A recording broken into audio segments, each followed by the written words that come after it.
Hey. Hi, Sonya. Hi, guys. Do you mind if I ask him a question? No, go for it. All right.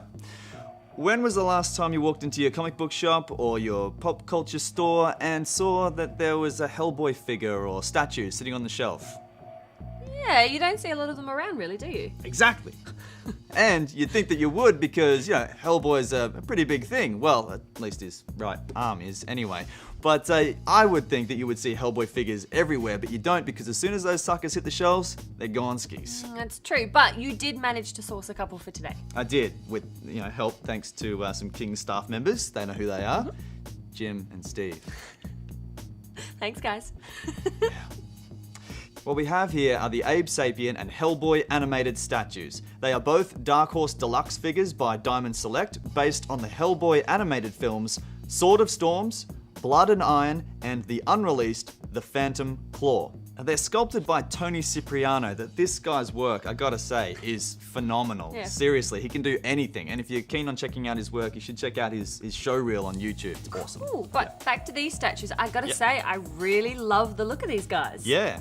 Their lower limbs look nice and lithe, which indicates a level of dexterity. Yeah, and at the same time, well, more so with Hellboy, distorting elements of other features. I love Hellboy's massive arm and that chunky pistol, which kind of reminds me a bit of that Toon revolver from Roger Rabbit. It's cool. Yeah, and they're meant to be companion pieces, but, aside from them standing on the same outcroppings, I don't really feel that they're part of the same scenario, that they're telling the same story. Yeah, no, I can see that. And when you look at Hellboy, the sculpt says a lot more about the character. You have this thin, angular tail, the raised eyebrow, and even his proud chest all reflect that sardonic personality he has. Abe, on the other hand, offers very little beyond being a rather average representation of the character. So let's break him down. He can survive underwater. Yes. He's an excellent marksman. He's a formidable hand-to-hand combatant. He's also extremely intelligent. Exactly. And look, I don't know how I would portray this particular figure, but I just know that to me, I don't think this is a successful model of all those qualities. Yeah, look, I tend to agree with you. Abe, he just doesn't do anything for me. No. There's something about the colouring of the scales over his head that kind of blend together. He looks a little unfinished, like they've missed a step. I've seen other figures that have made these a little darker, which I'm much more a fan of. I think I'm gonna bury him.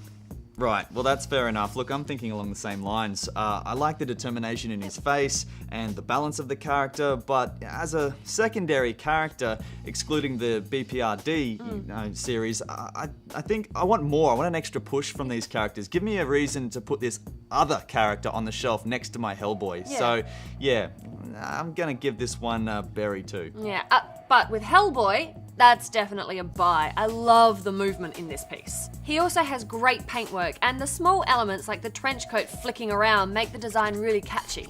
I like this statue, I like it a whole lot, but there's part of me that isn't captivated by this animated version.